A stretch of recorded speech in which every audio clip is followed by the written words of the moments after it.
안녕하세요. 원광대학교 한의과대학 입학하신 여러분들 진심으로 환영합니다. 저는 일반학 OT를 맡은 예과 2학년 19학번입니다. 사실 여러분들 직접 얼굴을 대면해서 수업을 진행하고 싶었는데 시국이 시국인지라 이렇게 영상으로 만나 뵙게 되어 참 안타깝습니다. 일단 제가 듣기로 저희 원광대학교는 문과로 입학하는 분들도 많은 걸로 알고 있는데 아마 그분들은 화학이나 생물에 대해서 일절 아는 것이 없다고 해서 이렇게 저 스스로 딱 한 강밖에 안 되지만 무엇을 알고 있어야지 좀 더 화학이나 생물을 접근하는데 좀 더 나을까 싶어서 전 나름대로 조금 준비를 해봤습니다.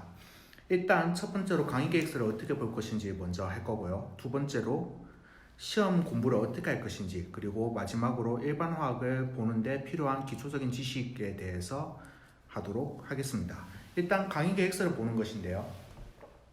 이거는 원광대학교 웹정보 서비스에 로그인하기 전의 사이트입니다. 일단 신입생분들 물론 지금은 다들 아이디가 다 있으실 거라 생각하는데 만약 없으시다면 여기에 들어가셔서 회원가입 하신 다음에 들어가 주시면 되겠습니다. 일단 로그인 하시면 여기 화면이 뜨는데요. 여기 이쪽 왼쪽은 조금 제가 잘랐고요. 저기 여러분들 들어가셔야 될 건 여기 정보 서비스 여기를 눌러주시면 됩니다. 여기 눌러주시면 왼쪽과 오른쪽에 화면인데 왼쪽에 스크롤 좀 내려보면 수업 관리에 보시면 수강 신청 조회라는 게 있습니다. 이걸 눌러주시면 화면이 이렇게 나오는데요. 이거는 제 거라서 예과 2학년 과목들이 나오고요. 여러분들이 눌러보시면 예과 1학년 과목들이 나옵니다. 여기에서 교과목명 이걸 만약에 클릭을 해보시면 강의 계획서가 뜨게 됩니다. 이 강의 계획서라는 건 교수님들이 그 학기의 수업을 어떻게 진행하는지, 교재를 뭐 쓸 건지, 그리고 뭐 학점을 어떻게 매길 것인지, 그리고 어떠한 내용을 수업할 것인지 이런 게 적혀 있는 것이라고 보면 되시는데요. 여러분들이 수업 들으실 이번 학기 일반 화학 수업인데 제가 가져온 건 고혜민 교수님 겁니다. 오준식 교수님 분반 것도 똑같은 방식으로 보면 될 거예요. 여기 보시면 교재명 이렇게 있고요. 여기 이 책이죠. 참고로 말씀드리자면 제가 작년에 8판으로 수업을 들었는데 페이지 쪽수 빼고 다른 게 하나도 없었습니다. 그래서 굳이 10판을 구해야 된다고 굳이 생각하실 필요는 없으실 것 같고요.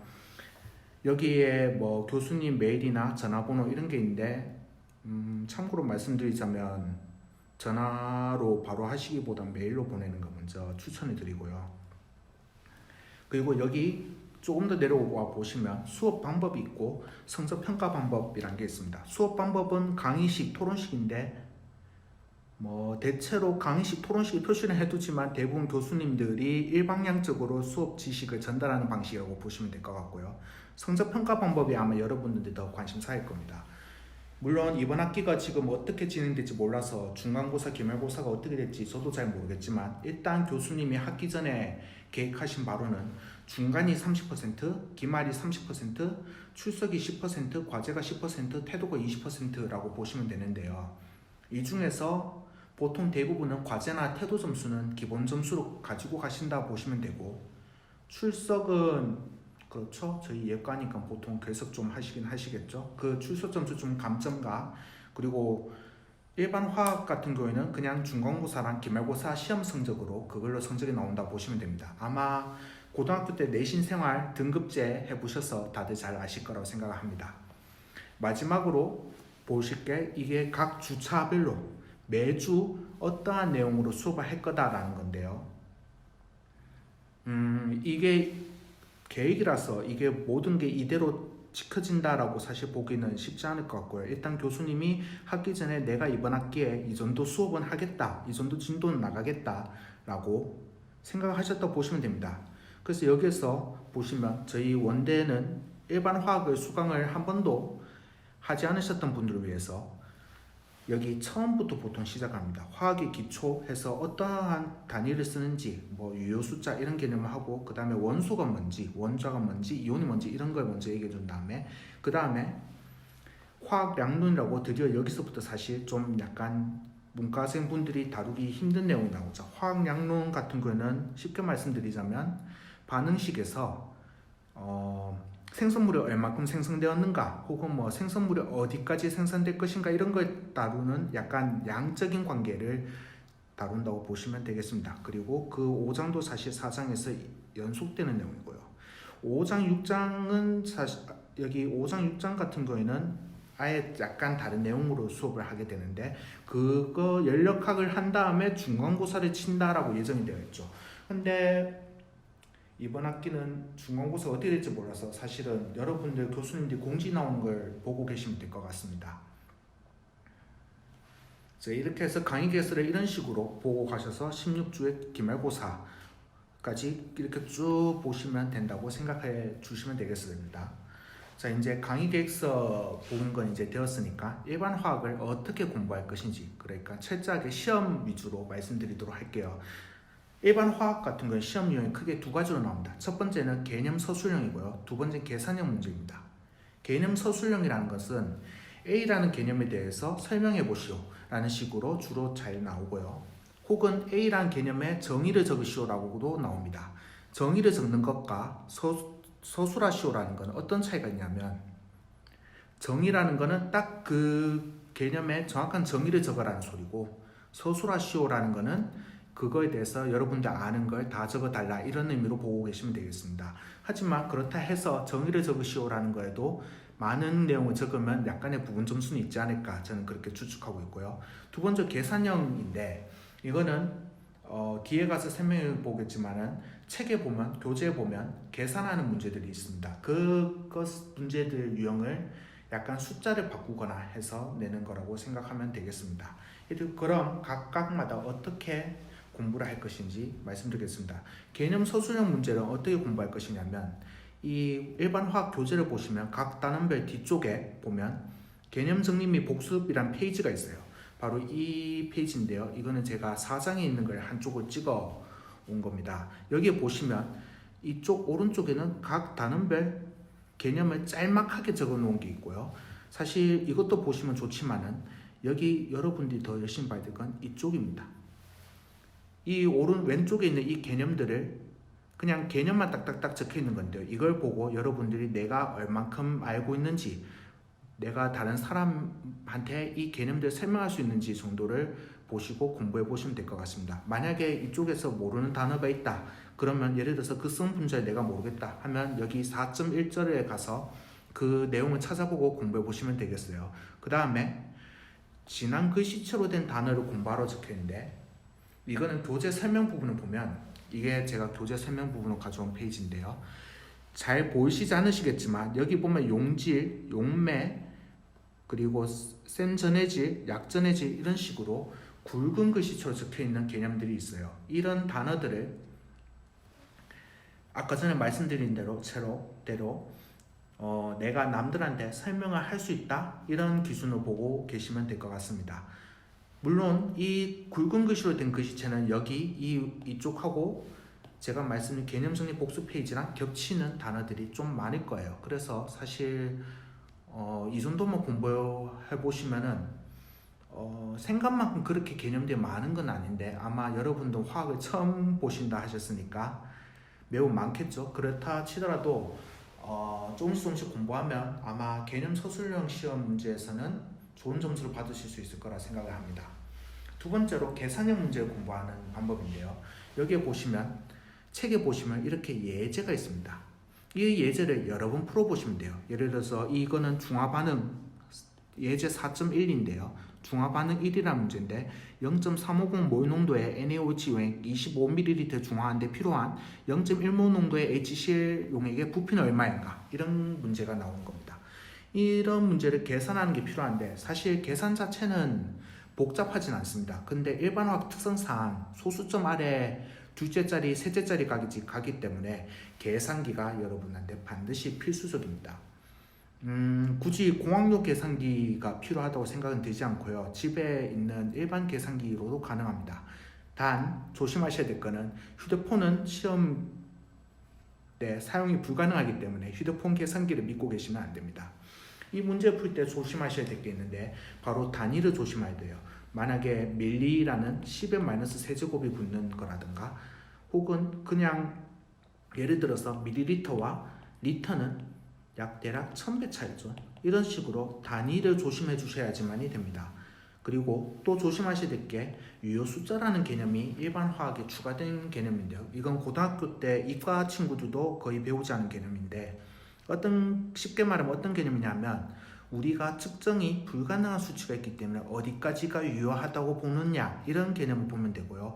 이게 일반 화학 내용에서 상당히 어려운 내용이기도 하니까 여러분들 크게 공부를 해주시면 될 것 같습니다.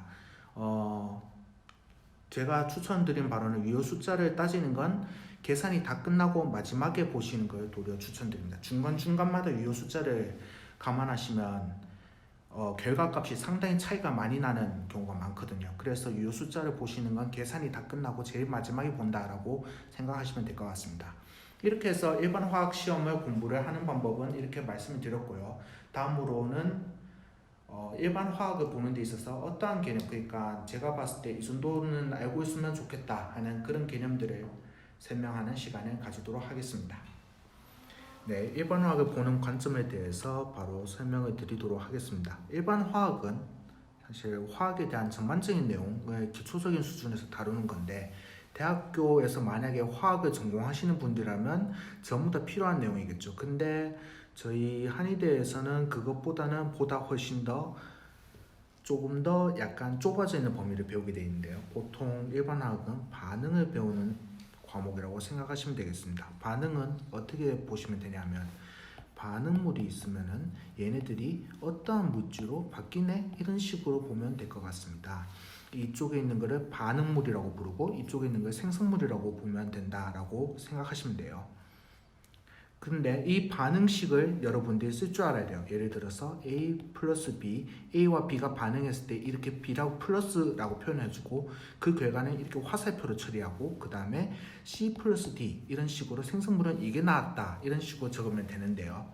반응식을 쓰실 때 주의해야 될 게 세 가지가 있습니다. 첫 번째는 이 반응물과 그리고 생성물의 무게가 동일해야 돼요. 이거를 사실은 정확하게 말하면 질량이지만 그냥 지금 무게라고 보셔도 의미가 엄청나게 차이 나는 건 아니기 때문에 일단 둘의 무게가 똑같아야 된다. 그러니까 반응물의 무게가 300g이었으면 생성물의 총 무게도 300g이 나오게끔 되어야 된다라고 보시면 되겠습니다. 만약에 300g이 안 된다면 그건 아마 기체로 날아갔거나 아니면 액체로 물 속에 섞여 들어갔거나 이런 식으로 되었겠죠.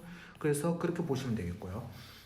그리고 또 두 번째는 뭐냐면 반응물과 생성물에서 원자의 종류와 숫자는 동일해야 됩니다. 예를 들어서 반응물에 탄소가 8개가 있고 수소가 12개가 있었고 산소 원자가 6개가 있었는데 생성물에서 탄소가 8개 있고 수소가 12개가 있는데 산소가 만약에 5개가 있다. 이러면 안 된다는 거죠. 똑같이 탄소도 8개, 수소도 12개, 산소도 6개가 나와줘야 됩니다. 만약에 여러분들이 반응식을 적으실 때 이렇게 반응물과 생성물에서 원자의 종류와 숫자를 맞춰보시고 다르다 싶으시면 내가 반응식을 잘못 적었구나 라고 생각하시면 돼요. 그리고 세 번째로 이게 많은 분들이 반응식 쓴다고 바빠서 이걸 까먹으신데 물질의 상태를 표시를 반드시 해주셔야 됩니다. 어떻게 표현하면 되냐면 물질이 있으면은 옆에 오른쪽 하단에다가 괄호를 표시하고 거기 물질의 상태에 맞는 기호를 적어주시면 되는데요. 고체는 솔리드에서 따와서 S라고 표현해 주시면 되고 액체는 리퀴드에서 따와서 L이라고 표현해 주시면 되고 기체는 가스에서 따와서 G라고 표현해 주시면 되고 수용액은 아쿠아, 즉 물에 녹은 상태 아쿠아라고 해서 AQ라고 표시를 해주시면 됩니다. 그래서 만약에 반응식을 적는다면 이런 식으로 되는 거죠. H2 플러스 O2가 만나서 물이 되었다고 합시다. 그런데 수소가 2개 있고 산소가 2개 있죠. 근데 여기에 보니까 수소는 2개 있고 산소는 1개 있잖아요. 그러면 이 산소 숫자를 맞춰주기 위해서 앞에다 개수를 2를 적어주시는 거죠. 그러면 어떻게 되나요? 수소가 4개가 되죠. 그러면 이 4개를 맞춰주기 위해서 H2 옆에다가 2를 붙여주시면 되는 거고요. 자, 이제 물질의 상태를 꼭 적어야 된다 했잖아요. 수소 기체 같은 경우는 기본적으로 보통 기체입니다. 그 다음에 산소는 보통 기체로 있죠. 그리고 물은 실온에서 주로 우리 마시잖아요. 액체잖아요. 그래서 리퀴드 이렇게 적어주시면 되겠습니다. 그러면 이렇게 하면 하나의 반응식이 된 거예요. 이런 식으로 적어주시면 되고요. 그러니까 이 세 가지 중에서 대부분 분들이 이 1번, 2번은 잘 표시를 하시는데 연습도 많이 하시는데 이 세 번째 거를 표시를 안 해서 점수 감점되는 사례가 많으니까 꼭 반드시 이 물질의 상태를 적어줘야 된다라는 거 잊지 않아 주시면 되겠습니다. 여러분들이 주로 적게 되는 식은 보통 아쿠아가 아마 가장 많이 나올 거예요. 적다 보면 예를 들어서 이온 상태라는 개념이 있거든요. NO3- 이런 식으로 여기에 플러스나 마이너스 같이 전하 표시가 있는 걸 이온 상태라고 부르는데 이런 상태가 나오면 거의 대부분은 옆에다가 아쿠아 이렇게 수용액 상태라고 표시를 해주시면 되겠어요. 뭐 참 쉽죠?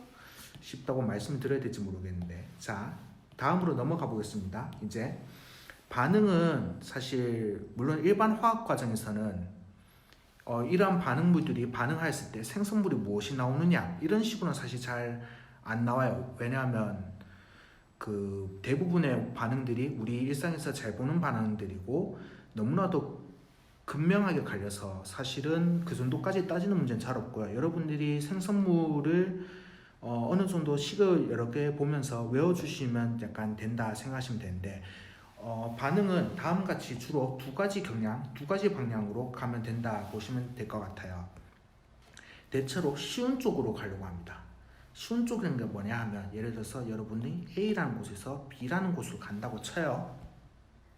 B라는 곳으로 가는데 A에서 B로 가는데 한 길은 막 높이가 800m인 산에 넘어가면 되는데 A에서 B로 다른 길을 선택하면 높이가 마치 2000m인 높이 산을 넘어야 된다고 생각해 보세요. 그럼 여러분들은 어떤 길을 주로 고르시겠어요? 아마 대부분 800m를 넘는 길을 고르시겠죠? 이런 식으로 반응물들이 반응을 할 때는 주로 자기 입장에서 좀 더 쉬운 경로를 선택하려고 하는 경향이 있고요.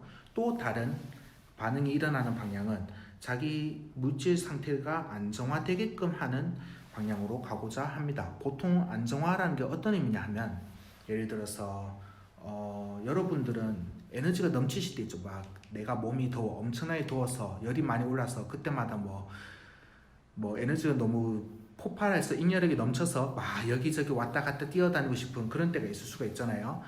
근데 이러다가 만약에 에너지가 다 떨어지면 어떻게 했어요? 보통 뭐 소파 같은데 앉아서 그냥 뭐 TV 보고 있거나 뭐 넷플릭스 보거나 이러고 있는 걸 좀 더 선택하게 될 거잖아요.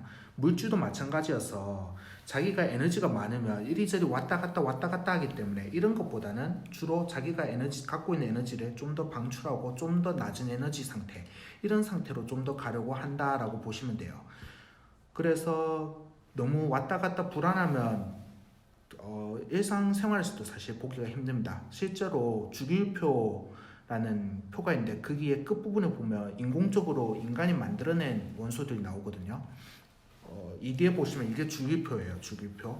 주기율표인데 이 끝부분에 있는 원소들은 주로 인간들이 인위적으로 만든 원소들인데 이 원소들은 존재 시간이 정말 짧아요. 너무나도 짧아서 정말 진짜 어떤 거는 막 1초, 2초도 못 버티고 바로 사라지는 원소들도 있거든요. 그런 원소들이 왜 1, 2초밖에 못 버티냐면 자기가 상태가 안정화가 안 됐으니까 안정화하는 방향으로 빠르게 사라져 버리는 거죠.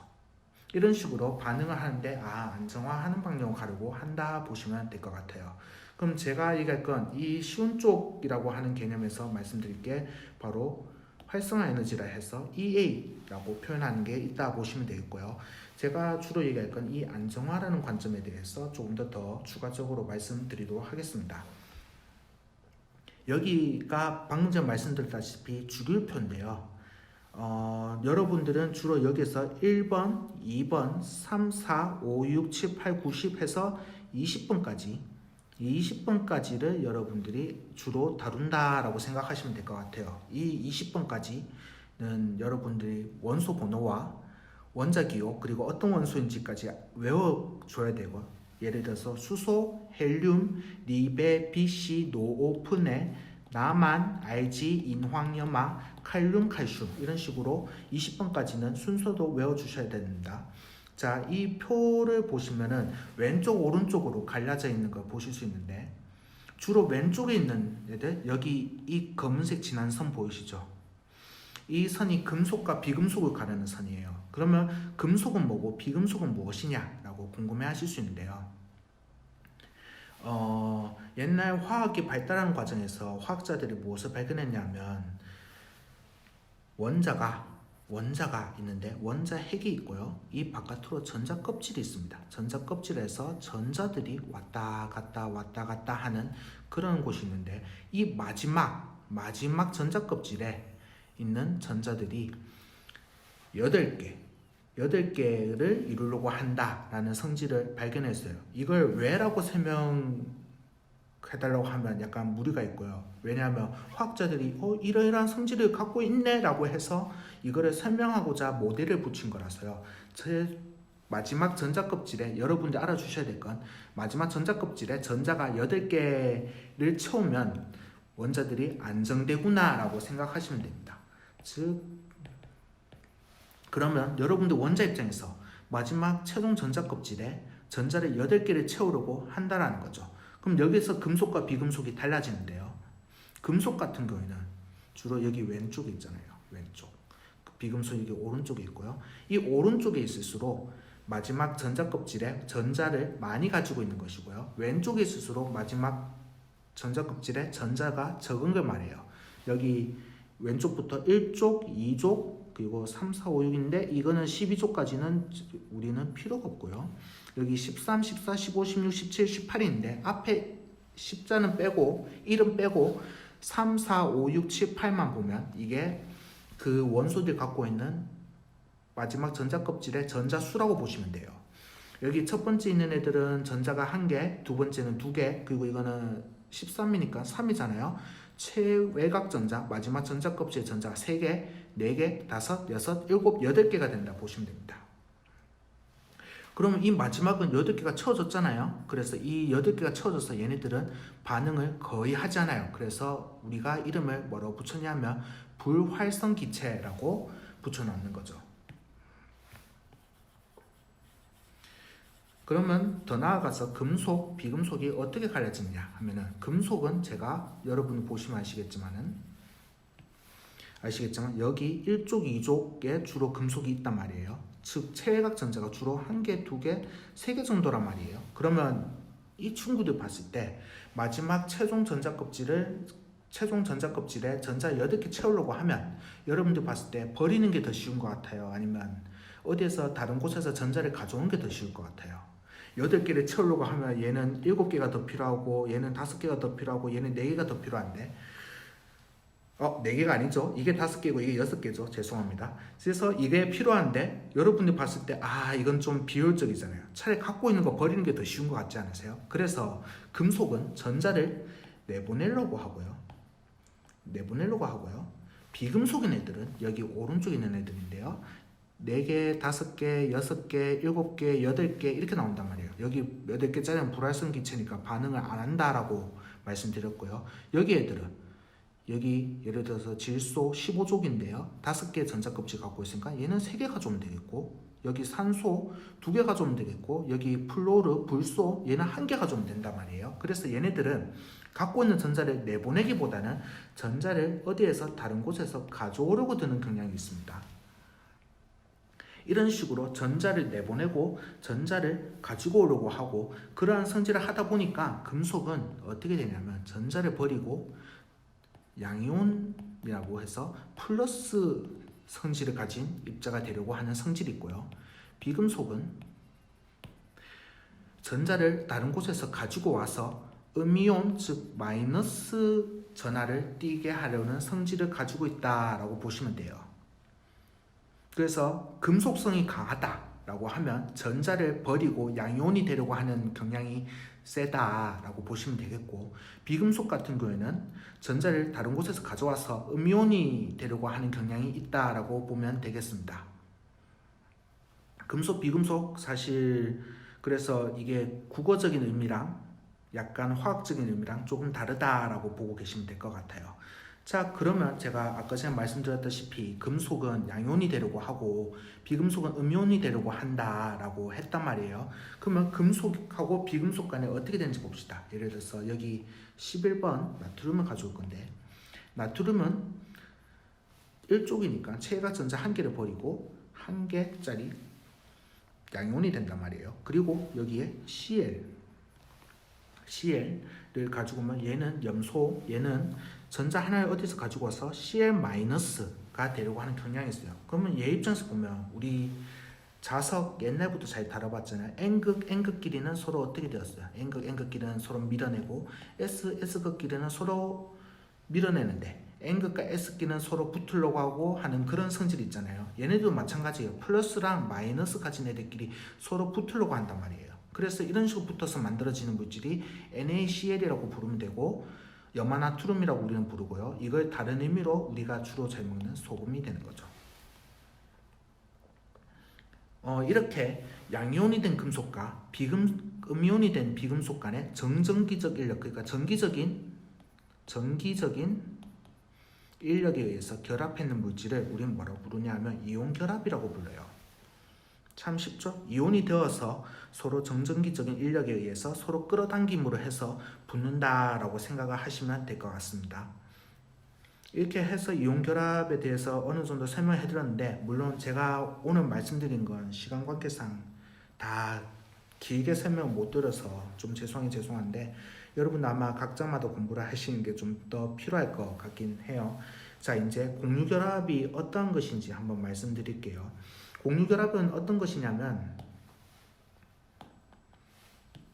공유결합이란 거는 비금속끼리의 결합이라고 생각을 하면 돼요. 비금속끼리 결합이라고 했는데 이게 어떤 의미냐면 예를 들어서 우리가 잘 아는 물, 즉 H2O를 예시로 설명드릴게요. 수소는 여기 있고 산소는 여기 있거든요. 수소는 전자를 한 개 가지고 있고요. 이게 있고요. 산소 같은 경우는 전자가 몇 개 가지고 있다 나와요? 16쪽이니까 6개죠. 그러면 6개가 어떻게 되냐면 6개가 이렇게 원래는 짝을 이렇게 지고 있으면 될 것 같다 싶은데 봐요. 파로텍설이잖아요. 8개를 맞춰야 된단 말이에요. 산소 입장에서 어떻게 되겠어요? 나 다른 곳에서 전자 2개를 가지고 와야겠는데 싶은 생각이 들 거 아니에요. 그래서 주변을 돌아보는데 수소 원자가 이렇게 땡깡땡깡 있는 거죠. 그래서 어떻게 되느냐? 산소가 수소랑 서로 약간의 협약을 맺는 겁니다. 야, 너 하나랑 나 하나 이렇게 줄게. 그렇게 서로 공유를 하자. 수소도 얘랑 내가 너 하나 주고 너도 하나 주고 서로 전자를 공유하는 방향으로 하자. 그래서 전자 2개씩 이렇게 엮여가지고 여기 전자가 2개, 여기 전자 2개 이렇게 서로 공유하게 되는 그런 성질이 띄고 그렇게 되면 잘 봐요. 수소는 전자 2개 가지고 있죠. 얘도 전자 2개 가지고 있어요. 산소는 전자 몇 개 가지게 되느냐. 원래 있던 여기 4개짜리가 여기 이렇게 있고 수소로부터 한 개 빌려왔으니까 전자 1개, 2개, 3개, 4개, 5, 6, 7, 8개에서 산소는 8개의 전자를 맞추게 되는 거죠. 자, 그럼 여기에서 여러분들 그거 궁금해 하실 것 같은데 수소는 대체 왜 전자가 2개인가요? 라고 얘기하실 분이 있으실 것 같아서 말씀드리자면 이 수소는 어디 있어요? 여기 첫 번째 1주기라고 부르거든요. 여기를 이 1주기의 전자가 1주기에 배치된 원자인데요. 그래서 이 1주기는 특징이 뭐냐면 전자가 최대 2개까지 들어가요. 2개. 물론 이 전자 껍질을 얘기하는 거예요. 첫 번째 전자 껍질이라는 의미거든요. 이거는 2주기 전자 껍질이 2개 있는 거고 얘는 3개, 4개 이런 의미인데 이 1주기는 전자 껍질이 1개의 전자가 채워 있다는 소리고 첫 번째 전자 껍질은 핵이랑 가깝고 뭐 이러다 보면 여러 가지 이유로 인해서 전자가 최대 2개까지밖에 못 들어가요. 그래서 수소는 전자를 2개만 가지고 있어도 안정화되었다라고 보시면 돼요. 자, 이렇게 해서 비금속들끼리 전자를 서로 공유하면서 8개 전자를 맞춰간다. 이렇게 했을 때 어떤 결합을 부르냐면 우리는 공유한다 해서 공유결합이라고 불러요. 대부분 우리가 아는 일반 화학에서 다루는 물질들은 이렇게 공유결합 물질이라고 보시면 될 것 같아요. 예를 들어서 H2O 물, 아까 전 말씀드린 것도 있겠고요. 그리고 황산 H2SO4 그리고 염산 HCl 혹은 이렇게 산소원 분자 얘도 공유결합을 하고 있는 거죠. 얘 한번 볼까요? 아까 산소가 전자 몇 개라고 했죠? 6개라 했잖아요. 6개인데 이렇게 1개, 2개, 3개, 4개 있어요. 그리고 여기도 1개, 2개, 3개, 4개가 있어요. 있는데 나머지 전자 2개를 어떻게 하느냐? 얘가 전자 2개를 해주고 얘가 전자 2개를 해서 서로 공유를 해버리는 거죠. 그럼 어떻게 돼? 전자 1개, 2개, 3개, 4개, 5, 6, 7, 8 해서 얘도 8개, 얘도 8개 이런 식으로 O2가 안정하게 되어 있는 거죠. 이게 산소 분자가 이런 구조로 되어 있다라고 보시면 될 것 같아요. 마지막으로 말씀드릴 게 금속결합인데요. 금속결합은 잘 봐요. 이온은 아까 제가 금속과 비금속끼리 결합을 한댔고 공유결합은 비금속끼리의 결합이라고 말씀드렸어요. 이 금속결합은 그럼 뭐겠어요? 금속끼리겠죠. 근데 얘는 이 앞에 두 개랑 약간 달라요. 금속결합은 사실 좀 많이 다른 얘기를 하는데 얘네는 어떻게 되냐면 아까 원자 핵이 있고 그 주변에 전자들이 있다고 했잖아요. 전자 껍질 이렇게 돌고 있다 했는데 이 금속끼리 있으면 이 전자들 중 일부가 여기 다른 금속의 핵, 다른 금속의 핵 이렇게 있으면 어떤 전자들이 이 핵들 사이를 왔다 갔다 하면서 있다라는 거예요. 이런 전자를 뭐라고 부르냐면 자유전자라고 부르거든요. 이러한 자유전자에 의해서 금속끼리 금속 원자끼리 결합을 한다라고 설명을 해요. 그래서 딱 이 정도 수준이면 일반 화학에서 금속 결합은 이해하시기 쉬울 거고요. 저희 일반화에서 주로 다루는 건 이 앞에 말씀드린 이 두 가지입니다. 공유결합과 이온결합.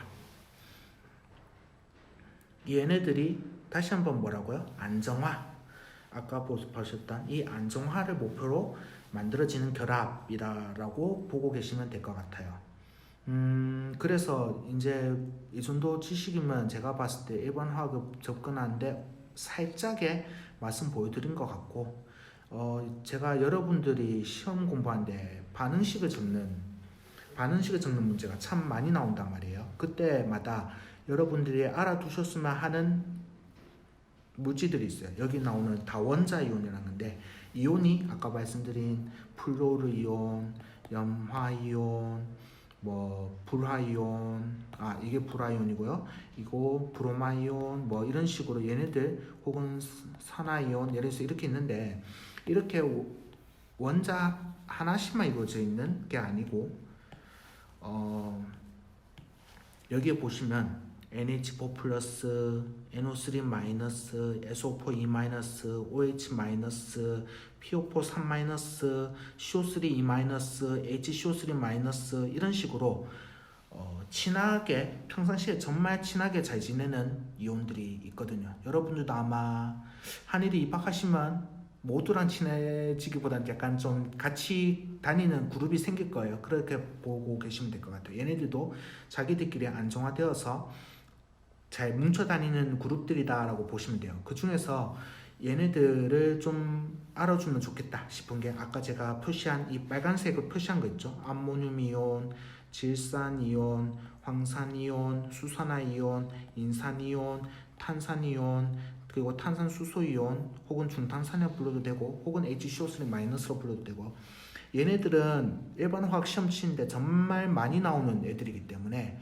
외워두시면 참 편할 것 같아요. 그래서 이걸 외워두기만 하더라도 예를 들어서 NH4Cl이다. 그러면 얘를 보자마자 NH4 플러스와 Cl 마이너스로 이루어져 있구나. 얘네들 사이에 정전기적 인력으로 이온 결합을 해내구나 라고 생각하시면 될 것 같아요.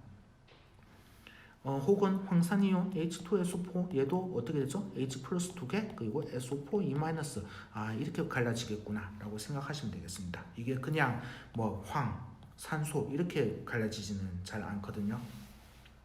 이렇게 여기 제가 표시해둔 얘네들을 외우고 하시면은 아마 일반 화학의 소수의 문제, 즉 뭐 반응식 적는 문제에서도 좀 더 편하게 대하실 수 있을 겁니다. 이때까지 제가 준비한 일반화학 내용이었고요. 시간이 그렇게 많이 있지 않아서 좀 더 많은 내용 말씀드리고 싶었는데 이렇게 마무리 짓게 돼서 참 아쉽고요. 아마 여러분들 학교 입학하시고 학교 물론 이미 입학을 하셨지만 학교 오셔서 뭐 다른 친구들한테 질문하거나 혹시 그렇게 하면서 공부하시면 될 것 같아요. 만약에 내가 일반 화학을 좀 더 공부를 하고 싶다 싶으시면 저는 사실 뭘 추천드리냐면 물론 저희 중달 일반 화학 책도 정말 편하게 잘 적혀있는 책인데 강의가 없잖아요. 그래서 혹시 내가 강의를 듣고 싶다 싶으면 그냥 EBSI에서 그 수트 화학 1하고 화학 2 강의를 한번 들어보시면 될 것 같아요. 굳이 수트 문제를 풀려고 하실 필요는 없고요. 그냥 개념을 들어주신다 하면은 된다라고 생각하시면 될 것 같습니다. 여러분 2020학번 여러분 이렇게 서울대학교 한의과대에서 얼굴 보고 싶었는데 나중에 코로나가 종식되거든 만나보면 좋겠습니다. 감사합니다.